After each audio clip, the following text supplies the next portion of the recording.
Hello students, welcome to quantifiers. चलिए ये set solve करते हैं आज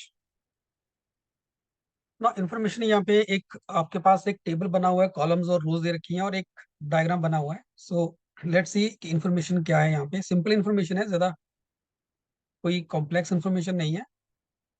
so it says three pouches each represented by a filled circle. They are kept in each of the nine slots in a 3 into 3 grid. तो ये इस grid की बात हो रही है, 3 by 3 की ग्रिड जो ये वाली है ना, इसकी बात हो रही है। ठीक है। So three pouches each is represented by a field circle. तो ये एक पाउच है, ये सेकंड पाउच है, ये थर्ड पाउच है। ऐसे ये एक पाउच है, सेकंड पाउच है और थर्ड पाउच है। सो यहाँ पे जो ये 3 by 3 की आपकी आपको ग्रिड दिख रही है, इस 3 by 3 के ग्रिड के हर एक स्लॉट में देर आर 9 स्लॉट। तो एक बॉक्स को एक स्लॉट बोला जा रहा है। ये भी स्लॉट है, ये भी स्लॉट है। हर स्लॉट के अंदर आपको तीन तीन सर्कल्स दिख रहे हैं। So there are three pouches in every slot. ठीक है। So three pouches each represented by a filled circle. They are kept in each of the nine slots in a 3 by 3 grid as shown in the figure. Every pouch has a certain number of 1 rupee coins. इस pouch के अंदर भी कुछ 1 rupee coins हैं, इसके अंदर भी हैं, इसके अंदर भी हैं एंड सो ऑन। लेकिन हर किसी में है सिर्फ 1 रुपी के कॉइन्स ही। अब हो सकता है इसके अंदर एक हो, इसके अंदर दो कॉइन्स हो, इसके अंदर चार कॉइन्स हो, पॉसिबल है। इसके अंदर हो सकता है 6 कॉइन्स हो। ठीक है। The minimum and the maximum amounts of money among the three pouches in each of the nine slots are given in the table. The minimum and maximum amount of money in rupees among the three pouches in each of the nine slots are given the table. यहाँ table दे रखा है. For example, we know that among the three pouches kept in the second column of the first row, second column of the first row, इसकी बात हो रही है, यानी कि इसकी बात हो रही है। तो इसमें जो पाउचेस रखे गए हैं, जो तीन पाउचेस रखे गए हैं, उसमें जो मिनिमम अमाउंट होगा वो 6 रुपए का होगा। ये 6 रुपया जो इसका मिनिमम अमाउंट दिखा रहा है। And maximum amount is rupees 8। तो कहने का मतलब ये है कि यहाँ पे इन तीन पाउचेस में से किसी एक पाउच के अंदर जो मिनिमम अमाउंट होगा वो 6 होगा। मान लीजिए इसमें 6 है, इसमें मान लीजिए 8 रुपए पड़े हैं। मतलब यहाँ पे 6 कॉइन्स है और यहाँ पे 8 कॉइन्स है। ठीक है। तो इसमें 6 रुपीज है, इसमें 8 रुपीज है। जो थर्ड पाउच है इसका अमाउंट मुझे नहीं पता है। राइट। वो हमें देखना पड़ेगा। इट कैन बी 6, मिनिमम के बराबर भी हो सकता है। इट कैन बी 7, 6 और 8 के बीच का भी हो सकता है, या इसमें भी 8 रुपए हो सकते हैं। ठीक है। तो हो सकता है कि इसके अंदर भी 6 रुपए भी हो सकते हैं, 7 भी हो सकते हैं और 8 भी हो सकते हैं, कुछ भी हो सकता है। जो यहाँ पे थर्ड हमारे पास पाउच है। There are 9। अच्छा ये हो गया। There are 9 pouches in any of the three columns. बिल्कुल ठीक है। अगर मैं कॉलम 1 की बात करूं तो 3 3 3 9 पाउच बन रहे हैं। यहाँ भी 9 है और यहाँ भी 9 है। As well as in the any of the three rows, अगर आप रो वाइज जाओगे यहाँ भी हर एक रो में 9 9 पाउचेज आ रहे हैं। Right. So it is known that the average amount of money in rupees kept in the nine pouches in any column or in any row is an integer. ठीक है। तो जो एवरेज अमाउंट ऑफ मनी है ना, किसी भी एक column के अंदर, किसी भी एक कॉलम के 9 पाउचेस के अंदर, या किसी भी एक रो के 9 पाउचेस के अंदर, दैट इज एन इंटीजर। ठीक है। It is known that the average amount of money kept in the 9 pouches in any column और any row is an integer. ठीक है। तो किसी भी कॉलम में, किसी भी रो में जो 9 पाउच आपको दिख रहे हैं, उसमें जो टोटल अमाउंट ऑफ मनी है उसकी जो एवरेज अगर निकालोगे आप, जो एवरेज अमाउंट ऑफ मनी है, sorry, that is an integer. It is also known that the total amount of money kept in the three pouches in the first column of the third row is rupees 4। First column of third row, इसमें जो total amount of money है that is rupees 4। अब मुझे यहाँ पे first column row 3 में यहाँ पता है मुझे, जो यहाँ तीन पाउचेस है उसमें सबसे कम अमाउंट 1 रुपए का है और सबसे ज्यादा अमाउंट 2 रुपए का है। तो इनमें से एक पाउच में 1 रुपया है, एक पाउच में 2 रुपए हैं। और टोटल जो अमाउंट ऑफ मनी है यहाँ पे वो 4 रुपीज है। तो 4 कैसे बनेगा अगर थर्ड में भी 1 होगा? तो थर्ड रो और फर्स्ट कॉलम के जो तीन पाउचेस है उनका मुझे अमाउंट समझ आ गया। ठीक है। 1 मिनिमम था, 2 मैक्सिमम था। तो एक में 1 होगा, एक में 2 होगा, तो तीसरे में 1 होगा क्योंकि टोटल अमाउंट यहाँ पे 4 है। Now this is the whole information with us.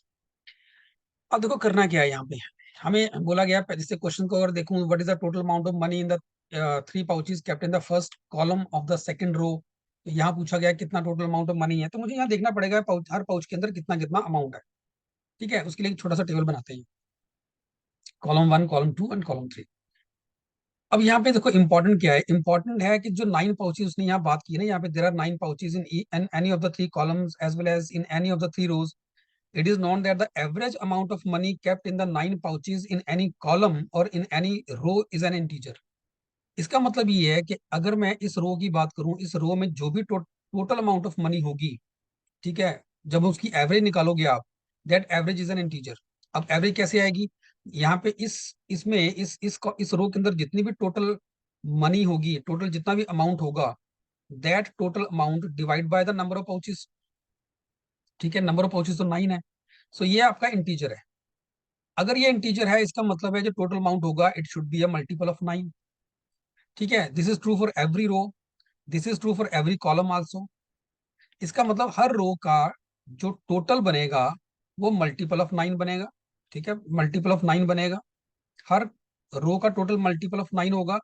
Her column का टोटल भी मल्टीपल ऑफ 9 बनेगा, क्योंकि जब आप एवरेज निकालोगे, एवरेज के लिए फिर आप पूरे अमाउंट को नंबर ऑफ पाउचेस से डिवाइड करोगे, तभी आपको एवरेज मिल पाएगी. ठीक है जी. तो हमें ये देखना है कि रो वाइज सबका टोटल और कॉलम वाइज सबका जो टोटल बनता है, that should be a multiple of 9. ठीक है जी. चलिए, अब यहाँ पे क्या दिया हुआ है हमें? रो वन के मुझे दो अमाउंट्स पता है, रो वन कॉलम वन के दो अमाउंट्स मुझे पता है, मिनिमम 2 है, मैक्सिमम 4 है.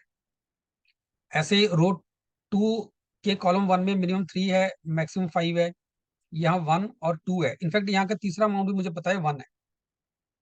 उस पर बाद में आते हैं. यहाँ पे 6 और 8 है, यहाँ पे 1 और 1 है, यहाँ पे 1 और 2 है, यहाँ पे 1 और 3 है, यहाँ पे 6 और 20 है, यहाँ पे 2 और 5 है.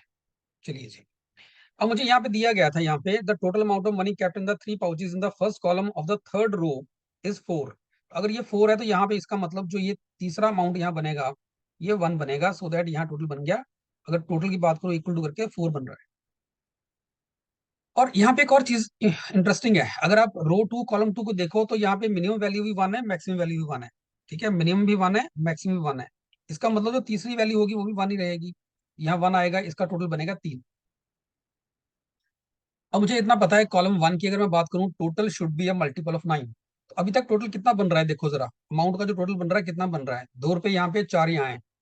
तो 2 + 4 6, 6 + 3 9, 9 + 5 14, 14 + 4 18. अभी तक जो टोटल बन रहा है वो 18 बन रहा है.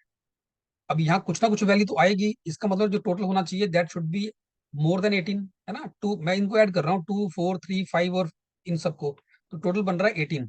तो अगर 18 यहाँ तक अभी टोटल बन ही रहा है, सो जो क्योंकि अभी रो वन में एक अमाउंट यहाँ पे आना है, यहाँ भी एक अमाउंट अभी आएगा, तो total should be more than 18, और वो 9 का मल्टीपल भी होना चाहिए. तो 18 के बाद जो अगला 9 का मल्टीपल आता है वो 27 आता है. तो यहाँ पे 27 बनेगा. ठीक है, यहाँ पे 36 नहीं बन सकता, क्योंकि अगर आपको मान लो जहाँ यहाँ 36 बनाना है, 18 भी बन रहा है, अभी आपको 18 और ऐड करना पड़ेगा, तभी यहाँ इसमें 36 बनेगा. 18 कहाँ से ऐड कर लेंगे? यहाँ मैक्सिमम अमाउंट ही 4 है, यहाँ मैक्सिमम अमाउंट ही 5 है. तो मैक्सिमम 9 ही ऐड कर सकते हो, 18 हम ऐड कर ही नहीं सकते. इसका मतलब जो यहाँ पे 9 का मल्टीपल बनेगा 18 के बाद, वो 27 बन सकता है, 36 नहीं बन सकता. तो यहाँ टोटल बनेगा 27. कैसे बनेगा?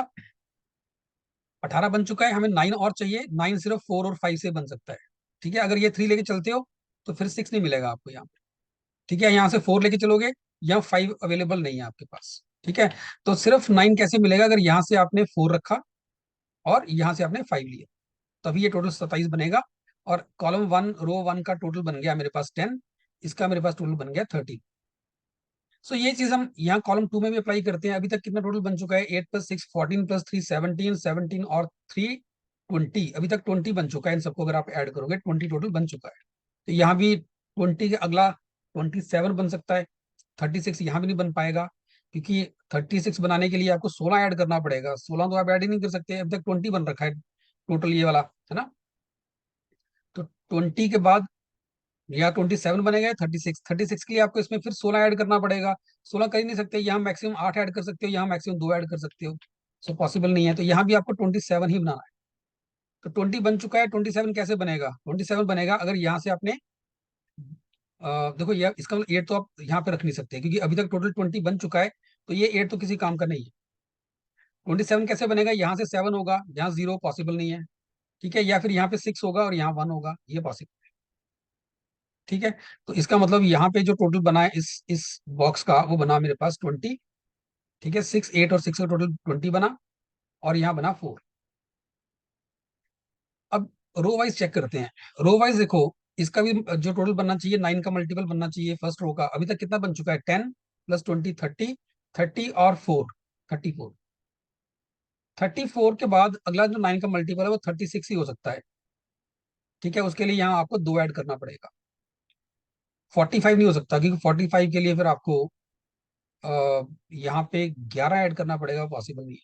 ठीक है ना, तो यहाँ मिनिमम 1 है, मैक्सिमम 3 है, उसके बीच की वैल्यू 2 यहाँ पे आ सकती है। सो दैट इस बॉक्स का टोटल बन रहा है मेरे पास 6। सिमिलरली रो 2 को ऐड कर लेते हैं, 13 और 3 16 हो गया, 16 और यहाँ पे 26 हो रहा है, 16 और 26 हो गया 42। 42 से अगला मल्टीपल जो बनता है 9 का वो 45 बनता है, पॉसिबल नहीं है, क्योंकि उसके लिए मुझे यहाँ 3 चाहिए होगा, पॉसिबल नहीं है, यहाँ मिनिमम वैल्यू 6 आ सकती है। 45 के बाद अगला आता है 54। 54 के लिए मुझे यहाँ पे चाहिए होगा 12, है ना, 16 और 26 करेंगे तो 42 है, तो 12 रखेंगे यहाँ पे तो 54 बन जाएगा, ये पॉसिबल है। ठीक है, इसका अगला मल्टीपल 63 पॉसिबल नहीं है, क्योंकि उसके लिए फिर मुझे 21 चाहिए होगा, 21 यहाँ है नहीं, अवेलेबल नहीं है। और इसका टोटल बन गया मेरे पास 26 और 12 38। अब चाहे रो वाइज काउंट कर लो चाहे कॉलम वाइज कर लो, कोई प्रॉब्लम नहीं है, दोनों तरह से हो जाएगा। 4 + 4 8, 8 + 2 10 + 5 15। तो अगला जो मल्टीपल 9 का बनता है वो 18 बनता है, 18 ही पॉसिबल है, जिसके लिए यहाँ से 3 अवेलेबल रहेगा। यहाँ टोटल बन गया 10। और कॉलम 3 का टोटल बन गया मेरे पास 18 और 10 28, सॉरी 18 नहीं, 6 और 6 यहाँ पे है और 38 यहाँ पे है, तो ये हो गया आपके पास 44। 44 और 10 हो गया 54। ठीक है, सबके कॉलम। और अगर रोज की बात करूं, सबका जो टोटल है वो 9 का मल्टीपल बन रहा है। Now we are in a position to answer all the 4 questions. So first question कह रहा है, what is the total amount of money in the 3 pouches kept in the first column of the second row? First column of the second row. तो total जो money है यहाँ पे वो 13 रुपए है। How many pouches contain exactly 1 coin? देखो जी, 1 2 2 और 3 5 6 7 और 8। सो देर आर 8 पाउचेज जिनमें वन वन कॉइन है, 8 पाउचेज है। ठीक है, what is the number of slots for which the average amount of its 3 pouches is an integer? देखो, हर स्लॉट के अंदर 3 ही पाउचेज हैं, तो अगर एवरेज आपको इंटीजर चाहिए तो total should be divisible by 3। क्योंकि टोटल एवरेज कैसे आएगी, इसकी एवरेज कैसे आएगी, इसकी एवरेज आएगी 10 बाय टोटल पाउचेज 10/3, इसकी आएगी 13/3। ठीक है, ना तो ये इंटीजर है ना ये इंटीजर है। अगर आपको ये इंटीजर चाहिए, अगर ये एवरेज आपको इंटीजर चाहिए, तो total should be multiple of 3। तो वो कहाँ आ रहा है, एक यहाँ पे आ रहा है, ठीक है, और एक यहाँ पे आ रहा है। तो ये 2 स्लॉट्स हैं जहां पे अगर आप एवरेज निकालोगे, that average would be N integer. So 2 he slots आपको मिलेंगे। And the last one says the number of slots for which the total amount in its 3 pouches strictly exceeds rupees 10। कितने slots के अंदर जो average sorry total amount जो है वो 10 से ज्यादा है।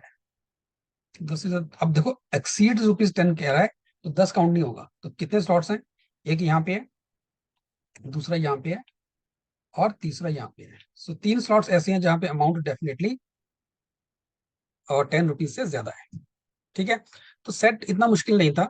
सिर्फ यहाँ पे ध्यान देने वाली बात ये थी कि हर पाउच के अंदर 1 रुपए का कॉइन है। ठीक है, 1 रुपए के कॉइन्स हैं, कॉइन्स कुड बी 2 3 4 कुछ भी हो सकते हैं। और जो सबसे इंपॉर्टेंट था वो ये था दैट देर जो यहाँ दे रखा है information that there are 9 pouches in any column, any 3 columns और एनी 3 रोज। ठीक है, और उनका जो एवरेज अमाउंट है वो इंटीजर है। और यही सबसे इंपॉर्टेंट था कि अगर कॉलम वाइज जितने भी 9 पाउचेज हैं, अगर उनका एवरेज अमाउंट इंटीजर बनता है, तो इसका मतलब जो टोटल होगा that total will be completely divisible by 9। तो कॉलम वाइज बोलो ये या रो वाइज बोले, जो टोटल अमाउंट बनेगा that would be multiples of 9। ठीक है, उसमें भी आपको मिनिमम और मैक्सिमम दे रखे थे, दो दो दो पाउचेस का आपको अमाउंट दे रखा था, तीसरे तीसरे का निकालना था। यही कंसिडर करके that total should be multiple of 9। Right, it was not a difficult set, easy से मॉडरेट के बीच में आप इसको बोल सकते हो। आई होप ये सोल्यूशन सबको समझ आया होगा, और अगर आपको ये वीडियो अच्छा लगा then please like this video and subscribe to the channel. Thank you.